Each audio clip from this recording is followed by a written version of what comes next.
السلام علیکم ناظرین، میرے ساتھ ہے عبد الباسط صاحب۔ سوالات جنم لے رہے ہیں، کیا ہو رہا ہے پاکستان میں؟ مولانا فضل الرحمان صاحب انٹرویو دے رہے ہیں، کبھی پریس کانفرنس کر رہے ہیں، اپنوں سے ہی وہ بگڑ گئے ہیں۔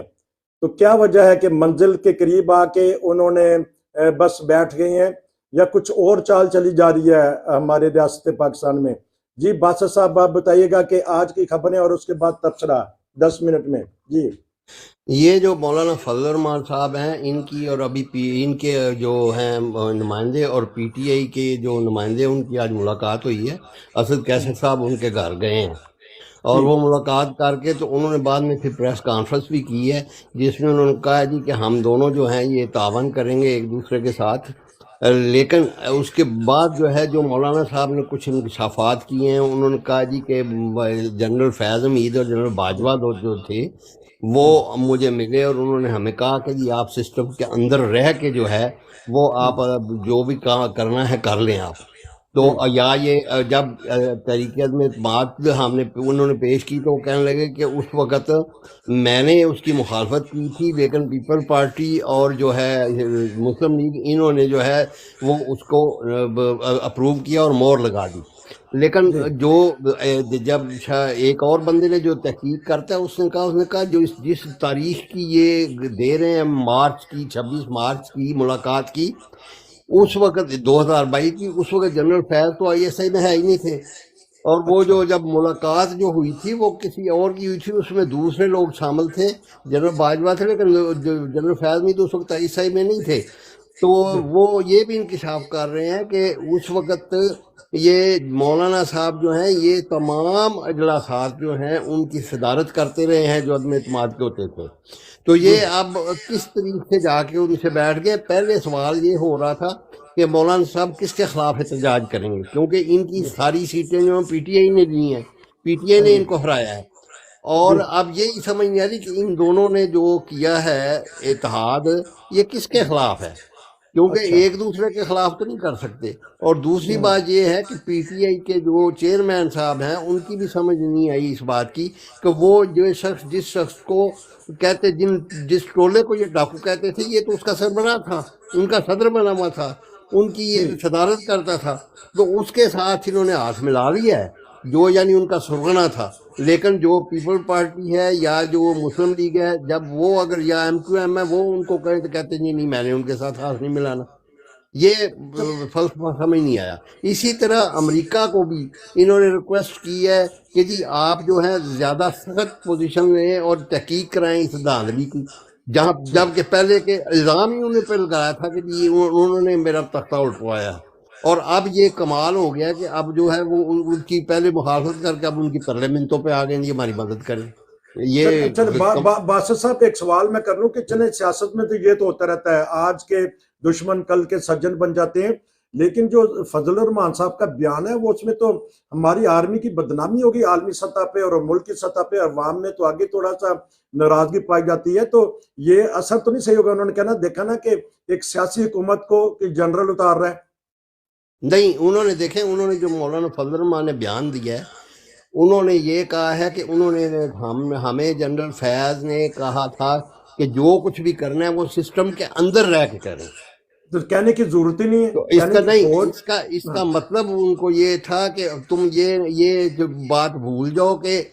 ہم تمہاری حمایت کریں گے، ہم نے ہاتھ اٹھا لیا ہے، نہ ہم پرائم منسٹر کی حمایت کریں گے نہ تمہاری کریں گے، جو سسٹم تمہارا چل رہا ہے اس کے اندر رہ کے اگر تم طریقے میں اعتماد پروو کر سکتے تو کر لو، ورنہ جو ہے اگر تم یہ طریقے واپس لے لو تو ہم پرائم منسٹر جو ہے وہ کہتا ہے کہ میں 3 مہینے میں اسمبلیاں توڑ دوں گا اور الیکشن نئے کروا دوں گا۔ تو اس چیز کی مخالفت جو ہے یہ فضل الرحمان صاحب نے سب سے زیادہ کی تھی، اور بلاول نے، ان دو نے۔ مسلم لیگ تو آپ کو پتہ ہے وہ تو اس چیز پر راضی ہی نہیں تھی، جو نواز شریف تھا وہ تو کہتا تھا نہیں تم 3-4 مہینے کے بعد انتخاب کرواؤ۔ سب سے زیادہ مخالفت وہ کہتے ہیں کہ یہ قمر الزمان قاہرہ نے بھی اس چیز کی تصدیق کی ہے، وہ کہتے ہیں کہ سب سے زیادہ مخالفت فضل الرحمان اور بلاول بھٹو نے کی تھی کہ نہیں جی ہم نے ابھی حکومت نہیں توڑنی اور نہ ہی انتخاب ابھی کروانے ہیں، کیونکہ ان کو ظاہر ہم وزارتیں ملی نہیں تھی۔ تو بدنام کرنے کی کیا ضرورت ہے ان کو، فوجی افسران کو، جنرل کو، اور کیوں اس معاملے میں بول رہے ہیں، اور کیوں وہ اب سامنے کھڑے ہو گئے اسٹیبلشمنٹ کے کہ آپ نے مجھے ہروایا ہے؟ نہیں، یہ انہوں نے نہیں ہروایا، یہ تو پی ٹی آئی والے جو ہے نا ان کے سامنے کھڑے ہوئے ہیں، یہ فوج لیکن کے سامنے نہیں کھڑے پریس ہوئے، اس کانفرنس میں نہیں تو کہہ رہے ہیں نا. نہیں، اس کی وجہ یہ کہتے رہے، اس کی وجہ یہ ہے کہ اگر اسٹیبلشمنٹ کا دخل ہوتا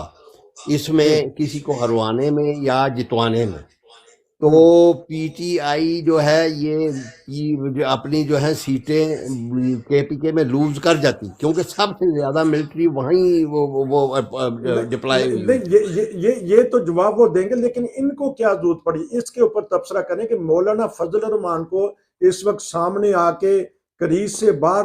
کھیلنا آ کے وہ کیوں ضرورت پڑ رہی ہے؟ وہ ضرورت اس لیے پڑ رہی ہے کہ اس کو اپنی سپیڈ پار جو ہے نا اس کا پتہ ہے، اس کے پاس سپیڈ پار ہے، اور اسی وجہ سے پی ٹی آئی نے اس کے ساتھ ہاتھ جوائن کیا ہے، اور یہ اچھا. دونوں اپنا جو ہے یہ اسٹیبلشمنٹ کے اوپر اپنا دباؤ ڈالنا چاہتے ہیں. اور مولانا فضل الرحمان کو پتہ ہے کہ میرے ساتھ اس کے ساتھ سارے بچے مدرسوں کے ہوتے ہیں، اس کے خلاف تو کسی نے ایکشن اتنا کرنا نہیں ہے بچوں کے خلاف. تو پی ٹی آئی جو ہے اس نے اب ہفتے والے دن کے لیے کال دے دی ہے احتجاج کی کہ 12 بجے سارے لوگ جو ہیں اپنے جھنڈے لے کے نکلے، اور اس وقت ان کی ضرورت تھی کہ فضل الرحمان جو جوائن کرے، اور فضل الرحمان کو ضرورت یہ تھی کیونکہ وہ ساری سیٹیں تقریباً لوز کر چکے ہیں سوائے ایک آدھ کے، تو ان کو بھی اس وقت ضرورت تھی کہ وہ یہاں بھی احتجاج کریں، اور سندھ میں بھی وہ لوز کر گئے ہیں، سندھ میں بھی وہ اسی لیے احتجاج کر رہے ہیں کہ وہاں بھی وہ لوز کر گئے ہیں. یہ چاہ رہے ہیں کہ ساری جگہوں پہ مدرسے کے جو سارے لوگ ہیں وہ آئیں، اور پی ٹی آئی کے اب جھنڈے ہوں گے اور فضل الرحمان کے جھنڈے ہوں گے. لیکن میرا ذاتی نظریہ یہ ہے کہ اس سے فرق کوئی نہیں پڑنا ہے اگر امن احتجاج ہوا، کیونکہ یہ دونوں جماعتیں پارلیمنٹ میں بھی جا رہی ہیں، اور آج انہوں نے وزیر اعظم کا بھی نامزد کر دیا عمر ایوب کو پی ٹی آئی نے، اور انہوں نے حالانکہ وہ کہہ رہے ہیں کہ ہمیں پتہ ہے کہ ہمارے جو ہیں نہیں نمبر پورے ہیں، لیکن ہم پھر بھی سسٹم کے اندر رہنا چاہتے ہیں، اور ہم ان کو دیکھنا چاہتے ہیں کہ یہ 6 مہینے سال کب تک یہ چلتے ہیں. ٹھیک. تو یہ کیونکہ ہمارے پاس 3 منٹ رہ گئے، تو کیا دیکھ رہے ہیں آنے والے 3-4 دنوں میں کیا حالات کس کروٹ بدلیں گے؟ حالات میرے خیال ہے یہ حکومت بن جائے گی، اس لیے بن جائے گی کہ فضل الرحمان نے بھی یہی کہا ہے کہ ہم پارلیمنٹ میں رہ کے احتجاج کریں گے. تو اس کا مطلب یہ ہے کہ یہ کوئی ایسی حرکت دونوں پارٹیاں یا تینوں پارٹیاں جو بھی ہیں جی ڈی اے وغیرہ، وہ ایسی کوئی حرکت نہیں کریں گی جس سے پارلیمنٹ ٹوٹے. لہذا یہ بزنس کلاس میں بیٹھیں گی اور اس پارٹی کو جو ہے اس کے راہ میں مشکلات پیدا کرتی رہیں گی جو بھی حکومت ہوگی، تاکہ حکومت جو ہے وہ مجبور ہو جائے کہ پارلیمنٹ کو توڑ کے انتخابات جو ہیں وہ دوبارہ کروائیں. تو کیا 70 میں بھی اس طرح کے حالات بن گئے تھے تو پارٹیاں سڑکوں پہ نکل آئی تھی، کہیں خطرہ تو نہیں نظر آ رہا؟ نہیں، 77 میں صورتحال اور تھی. 77 میں اس لیے وہ نکل آئی تھی کہ وہاں جو ہے اس وقت ایک بڑا جو ہے نا سانحہ ہو چکا ہوا تھا ایسٹ پاکستان کا. پہلے 6 سال اس کو صرف وہ پہلے سانحہ ہو چکا ہوا تھا. اب کوئی ایسا نہیں، اب جو ہے فوج کی امیج جو ہے یہ کچھ بہتر اس لیے ہوا ہے کہ انہوں نے افغانستان کو بھی جواب دیا اندر، اور انڈیا کو بھی روکا اور ان کا طیارہ مار گرایا. ان کا کچھ نہ کچھ امیج جو ہے پہلے سے بہتر ہو چکا ہوا ہے. اب جو ہے یہ امید ہے کہ جو بھی یہاں ہوگا سڑکوں پہ بھی جو بھی ہوگا یہاں احتجاج پرامن ہوگا، اور اس میں کوئی وائلیشن یا کوئی وائلنس کوئی ایسا توڑ پھوڑ نہیں ہوگی، اور جب توڑ پھوڑ نہیں ہوگی تو فوج عوام کے سامنے نہیں آئے گی. عوام کے سامنے نہیں آئے گی. اللہ کرے ایسا ہی ہو، کیونکہ باسط صاحب بہت اچھا تبصرہ کر رہے تھے.